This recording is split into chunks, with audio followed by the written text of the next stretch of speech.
When the first pulse arrived, the listening deck on station asked Ryan went silent the way a held breath goes silent. Screens that usually glowed with routine chatter and cargo manifests filled with a single bright line. The line did not wobble. It kept perfect time, like a heart that would not be fooled. Mara Santos was the one who noticed the pattern. She had a careful way of watching sound, a habit from years of waking for late shifts and tracing ghosts inside static. The pulse made a clean shape on her spectrogram. It did not match the usual signatures of traders, pirates, or natural phenomena. Someone had put meaning inside the noise. She played the clip again. A voice spoke, low and clear through the carrier. The words were simple: final call home. Then a list of coordinates. Then a chain of names that had no reason to be read aloud across star lanes, names of settlements, families, ships long listed as lost. For a moment, Mara thought it might be a prank. Old songs and old coordinates, a ghost playing at the edge of space. But the tone in the voice was not playful. It had weight. It had purpose. She sent the snippet up the chain the way protocol ordered: secure, encrypted, labeled anomaly. The message spread like oil on water through alliances and companies. In hours, the same pulse sat on desks in distant embassies, posted in the slow archives of private watchers, and played in the hush of listening rooms where xenolinguists hunched over headphones. The official labels arrived fast. The Terran Union called it a beacon. The Accord called it a broadcast. The Pact of Nesh called it a possible trap. Each name carried a different weight. Citizens called it a miracle. Traders called it a problem. In the quiet corners of ports and mess halls, people argued the small facts that make big fears. Admiral Cole, who had spent most of his life ordering other people into danger, saw trouble immediately. He held one hand on the console and said, "If someone wants to be heard, we answer. If they want to make us scramble, we isolate the sector." Year, an envoy from the Pact, watched the streams like a judge. "If it is human," he said slowly, "it could be a lure. Humans have ways of making others act for them." Rumors arrived before instructions. A merchant convoy rerouted. A relay near the signal's path went dark. Small patrols bumped into each other where the beacon's vector crossed lanes. No one fired, but hands moved toward holsters and engines warmed. The pulse had not struck a single hull, yet it had forced the grown-up decisions of empires into whispers and accusations. Mara could not stop listening. She looped the clip until the edges of the words blurred.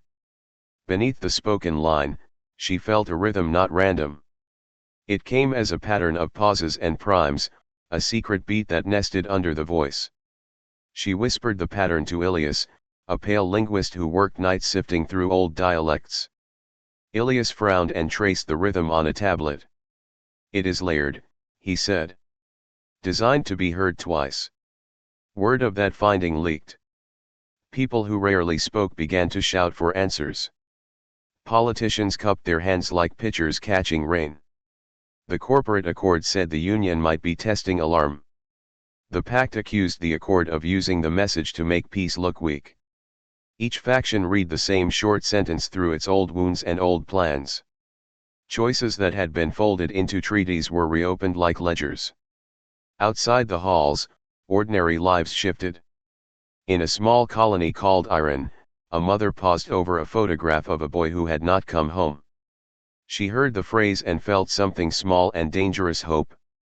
An old man on a coastal station heard the coordinates and turned his face to the sky like someone who remembered a place by touch. People did not know whether the pulse was a promise or a bluff. That uncertainty itself moved markets and prayers. In Mara's lab they found another detail that threw cold water on comfort: a tiny timestamp hidden inside the spectral pattern. It was only 6 weeks away. The date was small and almost a joke to the machines, but it read like a deadline to human eyes. A time had been set. Whoever sent the signal wanted something to happen by that day. Theories bloomed. Some said the message was a relic, an automatic emergency beacon from before the alliances. Some said it was an old experiment finally finished. Others called it a weaponized memory meant to make people choose quickly. The more plausible stories were dangerous. They smelled of human cunning and of the bitter logic that sometimes drives desperate groups to act. Mara thought of the names in the list. Some were places she had read about as a child in textbooks. Some were family names from old data banks. The voice had used what people loved and feared to make them listen. It was a dangerous kind of truth to be handed like a torch. It could warm, and it could burn. The first small clash came 2 days later. A patrol refused a merchant convoy passage when the convoy carried supplies bound for a colony on the list. Someone fired warning shots. Accusations flew. The world did not ignite, but the old balance teetered. In the background, unseen hands kept working. A shadow ship slipped toward an old relay, its crew breathing the same measured breath Mara had. In a dim cabin, someone keyed the message again and again, listening as it moved outward. Their face was shadowed, their voice steady when they whispered, "Final call home." It was not a plea. It was the beginning of a plan. Mara stayed at her console long after the lights dimmed in the station.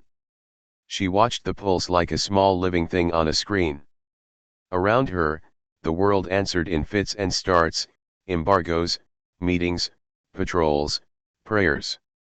The sky had spoken in a voice that borrowed human names.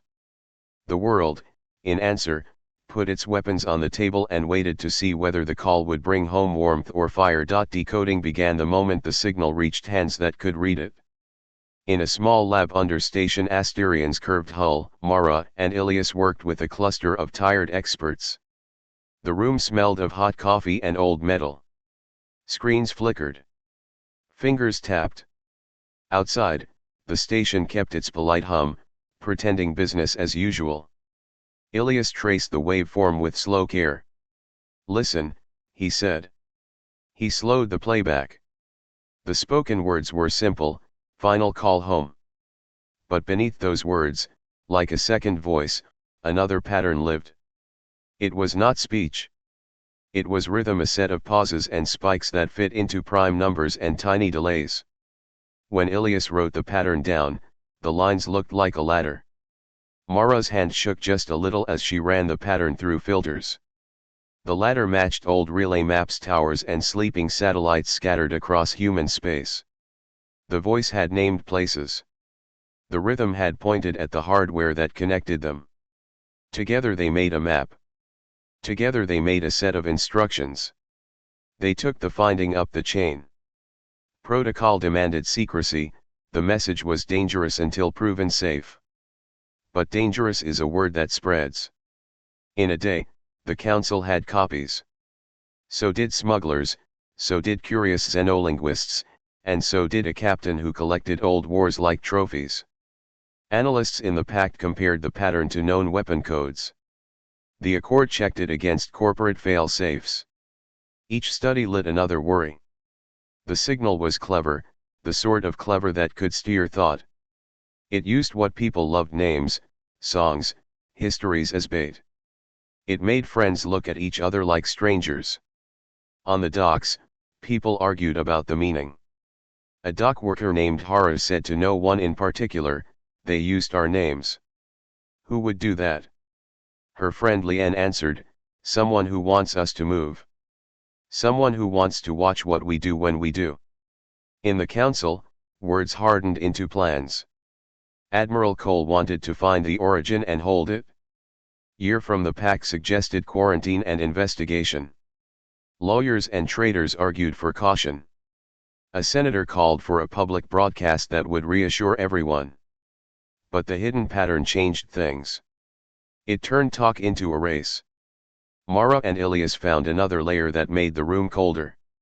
Embedded in the rhythm was a small marker, a timestamp. It was not loud. It hid inside the way the pulses began and ended. The date it pointed to was 6 weeks away. To a machine, it was numbers. To human eyes, it felt like a deadline stamped on a chest. 6 weeks made the problem real. A deadline starts people moving. It forces choices. Governors wrote contingency plans.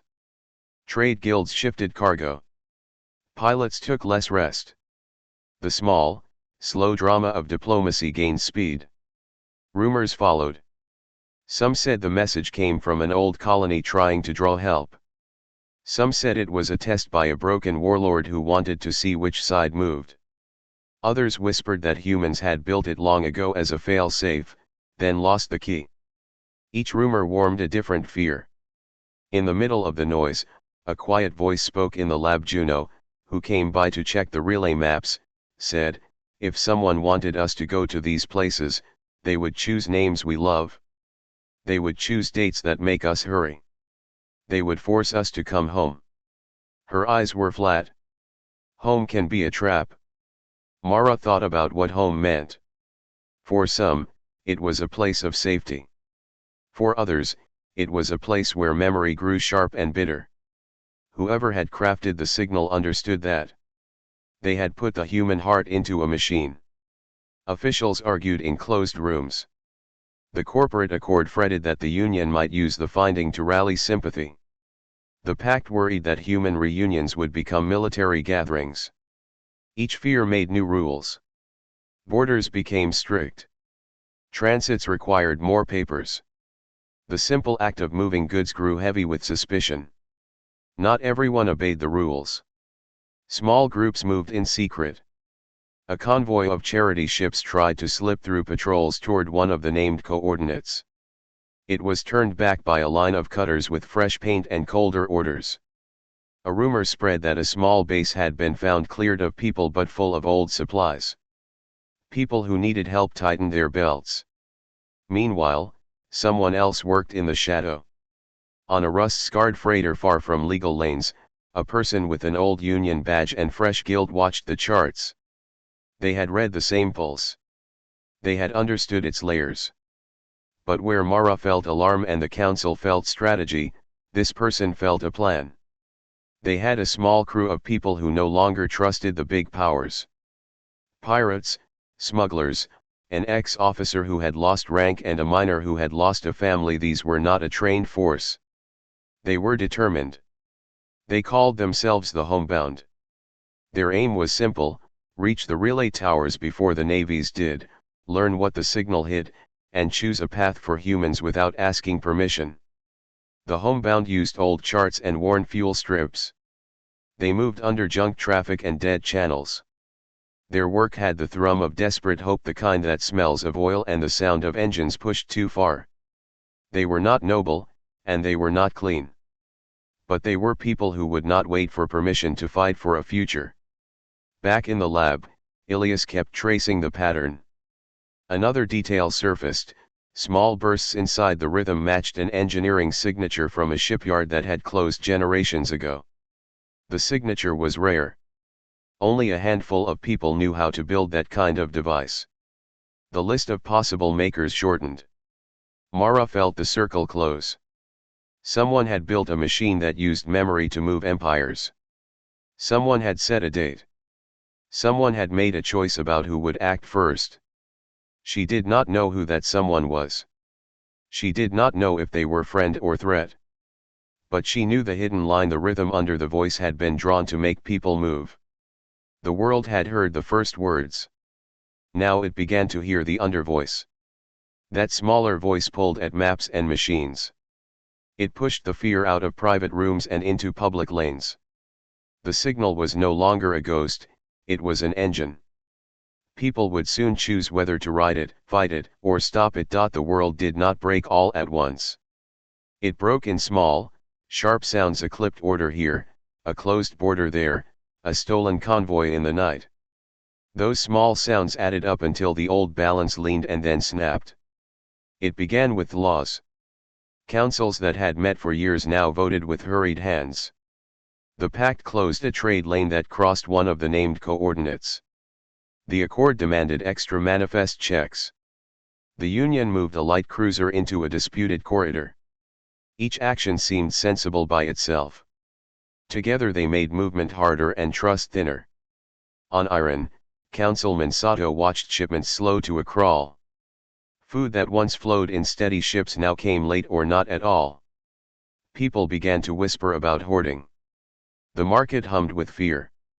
Sato walked the docks at dawn and saw faces he knew become hard. "We have to keep calm," he told traders, but his voice sounded thin. A convoy carrying grain tried to cross a patrol line one night. The convoy flashed its papers. The patrol radioed back questions that had no clear answer. Panic rose like steam.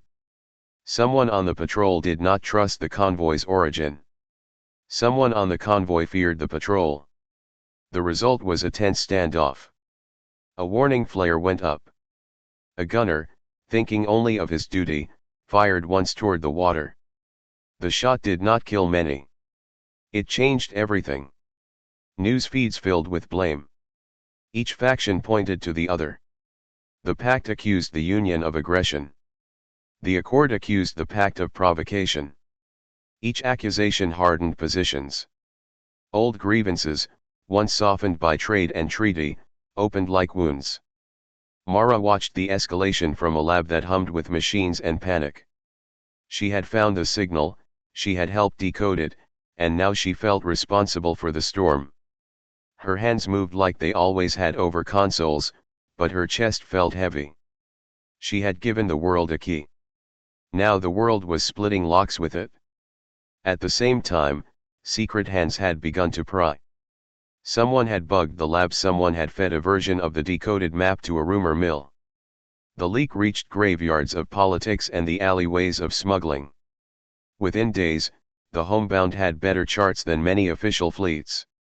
They used those charts the way desperate people use hope. The homebound did not move like a navy. They moved like a shadow. They slipped through patrols in hollow routes and old fuel currents. They took small docks and old transponders. They bribed, lied, and sometimes fought. Their leader, a woman called Juno, had the eyes of someone who had lost much and decided to carry that loss forward as purpose. When the homebound took a small relay off a derelict station, no one noticed right away. But the relay hummed with a tune people had heard only on the original pulse. It sent out a whisper the way a campfire throws a small light. The whisper did not ask for help. It asked for return. That whisper made some leaders nervous and some people hopeful. Violence followed the whispers. A packed messenger ship vanished near a route that touched the signal's map. The message pilots had been friends with dock workers who needed supplies. The ship's hull was found days later, burned and empty. Fingers pointed every which way. The pact blamed the Union. The Union blamed pirates. The press fed uncertainty like vultures. A small strike in a neutral port became the match. A group identified as smugglers raided a warehouse and destroyed records that would have helped divided families. The attackers left no signatures. The public saw only the damage. The council saw danger and reaction. War talk moved from private rooms to public columns. For Mara, the breaking felt personal. She sat with Ilias and listened to intercepted chatter. They traced radio bursts that suggested coordination. Someone had wanted the decoding public and had wanted it messy. They built a fire and then threw the match, Ilias said. Mara had no answer to give. She had a map and a growing fear. In the chaos, people made choices that showed what they were made of. On a pack station, Yer quietly opened a crate of old human books and read of simple kindness. He had watched his people arm and expected more anger in himself. Instead he felt confusion and an odd sympathy. "We are not ready to lose them," he told a young officer. The officer did not answer. He was busy counting guns. Citizens also acted. On a small moon, dock workers walked off their jobs after hearing the broadcast of a name from the archive. They formed a human chain to deliver food where traders had refused to go. In a city of the Accord, merchants risked fines to send ships a short route to an ignored colony. Those acts did not make the front pages, but they softened some edges. Still, the bigger forces marched. The Union placed patrols near the coordinates listed in the signal. The pact readied a cruiser. The accord tightened its roots. Diplomats held emergency sessions and accused each other of intent. Treaties were not torn in one moment. They were shredded slowly as each side took one more cautious, defensive step. In that slow shredding, men and women lost the ability to see each other as partners. The deadline in the message, that small marker buried in rhythm, drew nearer. 6 weeks became 6 days and then 6 hours in the talk of anxious commanders. Fear makes clocks clack faster. People began to act with rough certainty, afraid that delay meant regret.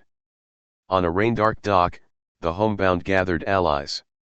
They had pirates, a few disgraced officers, and the miner who had found the crate with the old emblem. They were ugly and sincere. They called themselves human first and political later. Their plan had no permission, no commission, and no law to cover it. It had only will. They chose to move. They would reach one of the named coordinates ahead of the bigger ships. They would open the archive and choose what to do with the truth. They hoped their act would save humanity from being used. They feared it might do the opposite. As the homebound set engines, as patrols checked manifests, and as leaders sharpened arguments into orders, the world leaned toward a choice. No single shot had determined the path. 1,000 little acts pushed the globe. In the hush before engines screamed, Mara thought of the child on Null 12 who had found the crate. She thought of the names called by the voice. She thought of the man who had whispered final call home into a microphone and then watched the effects. The break had begun. It would not stop at words. It would meet steel, fear, courage, and hard luck. And somewhere beyond the dark, the homebound headed straight into the sound of the storm. The homebound moved like a shadow through space. Their ship was small and noisy. Old panels rattled. The crew breathed too fast and drank bad coffee. They had charts stolen from junkyards and hope stolen from better days. Juno kept the ship steady. Her hands were sure. Her jaw was tight. Null 12 came up on the NAV like a gray bruise. It had no friendly lights.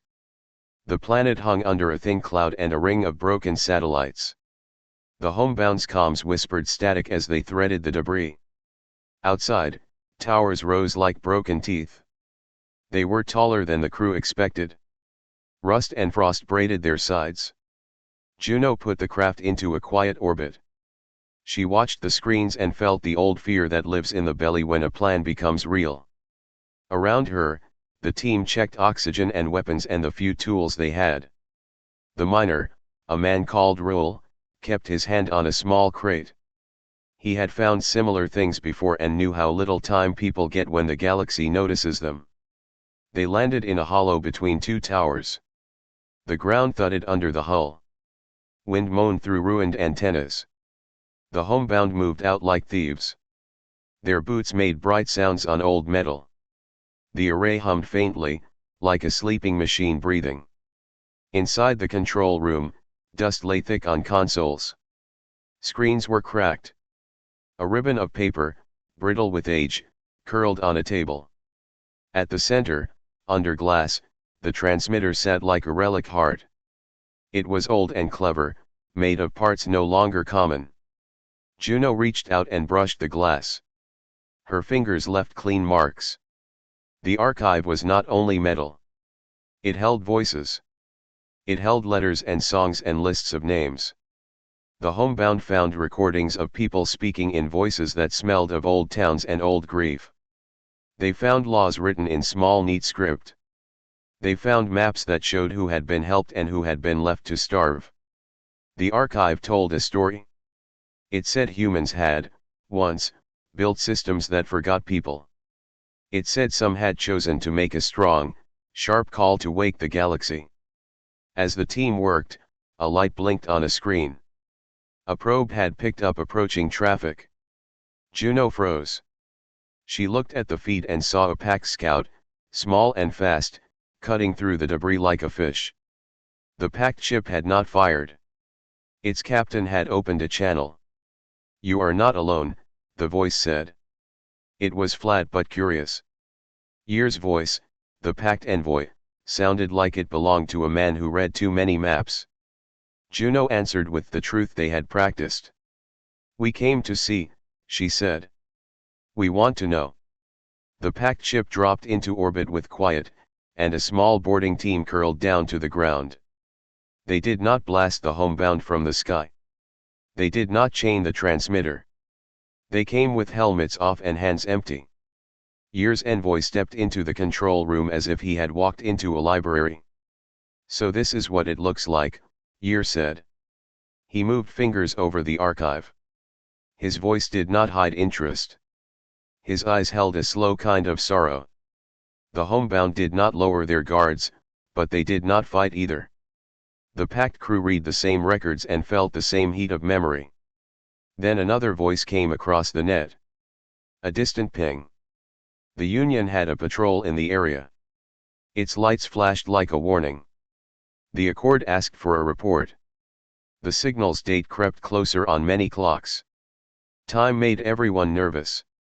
Back on station, asked Ryan, Mara watched feeds that the homebound could not see.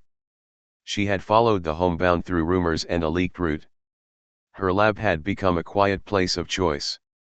She could move the archive to the council and let them bury it. Or she could help the homebound. She sat with that choice like a stone in her chest. Mara chose the stone. She found an old uplink in the lab and sent a secure channel to Null 12. She did not tell the council. She did not ask permission. Her message was simple: "I can help with decoding and broadcast. But we must be honest." On Null 12, Juno saw the message come in. She looked at Year and then at Mara's name on the feed. The room felt smaller. Trust smelled like oil and fear. Year did not trust easily. He remembered what his people had lost when alliances broke. But the archive spoke to him. It showed him the people who had built the call. It showed him the reasons. A small meeting formed between the homebound, Year's envoy, and Mara through a thin secure link. They spoke about what the archive wanted: not violence, but return. They argued about truth and how to deliver it. The pact wanted guarantees. The homebound wanted to act fast. Mara wanted the galaxy to see every word. Outside, the Union cruisers moved into a clean line. Their scanners painted Null 12 like a map. The Accord's ships shifted routes. The moment to choose for everyone in the sky was inside hours now. The small control room stank of oil, coffee, and urgency. The debate ended not with a vote but with a choice. Juno and Year agreed to keep the archive safe a little longer. They would not hand it to any single power. Mara would help prepare a broadcast that told the truth and nothing more. It would not be propaganda. It would not be a call to arms. It would be a story and a list of facts. They hoped truth would be stronger than fear. While they worked, an engine hummed in the distance. A small drone had found the array. It shivered and then died. Someone on a Union cruiser had chosen to send a strike. It was small, a single missile, but the sky felt its promise like thunder. Juno gave a quick order. The team scrambled to shield the core and to set the transmitter into a safe pattern. Year moved with surprising speed to block a path the Union thought open. Mara typed with hands that shook. She pulled words like stones and set them into the broadcast. The missile struck the field near the towers. Metal screamed. Dust bloomed. For a second, everything went white. Then the dust fell. The array smoked but still breathed a faint light. People clutched each other and cursed and laughed. They had survived the first real shot. The strike changed the mood. It made civilians angry and commanders careful. It made the pact and the homebound lean closer. It made Mara's words heavier. She finished the first draft of the broadcast and sent it in a closed loop to Juno and Year. Outside the windows, the fleets paused. The long reach of the signal had pulled others close. People who had once kept their faces turned away now listened. The archive waited at the center of their choice. The world had come a long way to this hollow room on a gray planet. Now it would hear the truth. The broadcast began in a small room on Null 12 and flew out on 1,000 old channels. Mara's voice was steady but soft. She read the archive plainly. No speeches. No promises. She told names, showed records, and played the voices from the old tapes: mothers, captains, teachers. The message did not demand. It asked the galaxy to remember. Juno sat with her crew and Year's envoy while the transmitter pushed the signal. Their hands were dirty and their mouths dry. Outside, the Union cruisers held position. The packed ship hovered like a question. The Accord watched from a neutral lane. For a moment no one spoke. The sky listened. The first responses were angry. Some leaders called the broadcast treason. They said the homebound had broken law. News feeds filled with hot takes and older grudges. The council on station asked Ryan called emergency sessions. Traders argued in public forums. Men and women who fed uncertainty tried to shape the story to their ends. But the broadcast had a different effect on regular people. Dock workers on a pack station heard a woman from a tape speak of a child who died waiting for supplies. The workers put down their tools. They walked to the docks the next morning and refused to load ships that would not carry relief. A merchant captain in the Accord sold passage at cut price to a small colony that had been forgotten for years. In Iran, Sato arranged public kitchens and sent a convoy out under a neutral flag. Small acts multiplied. They moved like kindling catching. They were quiet at first: a diverted shipment, a shared ration, a volunteer mechanic fixing an old freighter for free. Those things did not make the headlines that shouted war. They changed lives that needed changing. The fleets did not fire. The Union commander, Admiral Cole, watched Year's reports and saw the faces in the archive. He thought of men he had ordered to risk their lives in older wars. He called off a strike that would have told the galaxy to answer with guns. The packed cruiser captain met with representatives from the Accord in orbit and put a proposition on the table: open relief corridors under joint oversight. It was small. It was risky. It was the first real step away from the brink. Not every leader moved that way. Some hardened. Some tried to use the broadcast for leverage. Old fears did not vanish in one night. But the archive had shifted the balance. It made many people see the cost of ignoring entire worlds. Back on Null 12, the transmitter's pulse slowed and then faded. Juno turned off the final line and felt an odd lightness. Year sat on a crate and read a poem found in the archive. He was a man of maps and strategy, but the poem made him smile like someone who had been surprised by color. Mara stared at the dark screen and thought of the child who had found the battered crate. She felt relief and worry in equal measure. The homebound did not become heroes in polished uniform. They returned to their ship with more repairs and fewer illusions. Pirates still whispered about the risks. Smugglers still eyed lucrative gaps in the new routes. But in many small towns and ports, people began to say the word home differently. It sounded less like a claim and more like a responsibility. Weeks passed and the small changes stacked.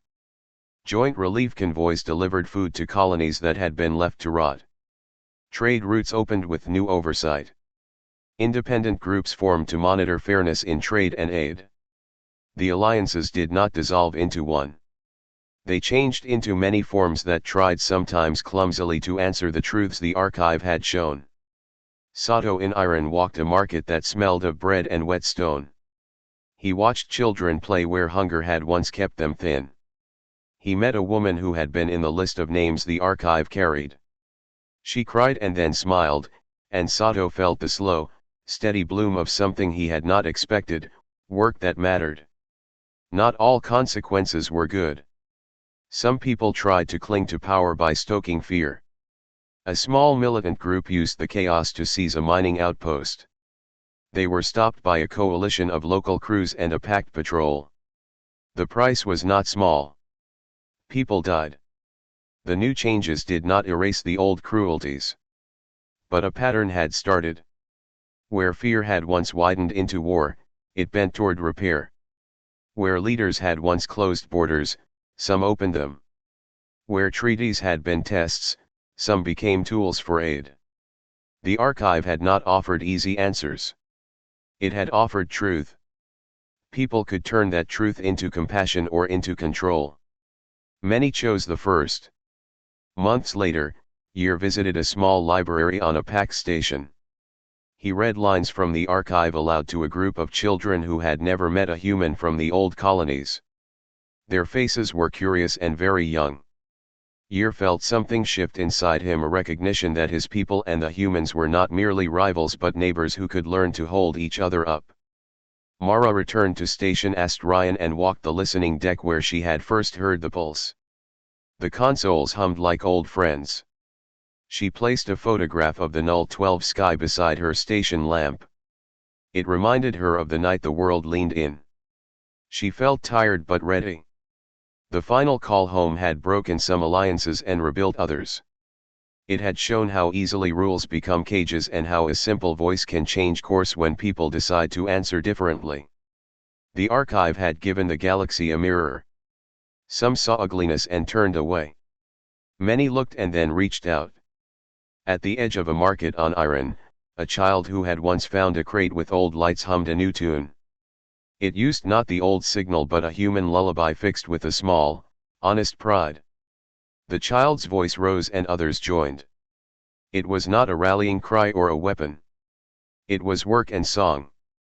Under the wide sky, people learned to speak and to listen. They found that being heard was part of being whole. The final call home had been loud and dangerous.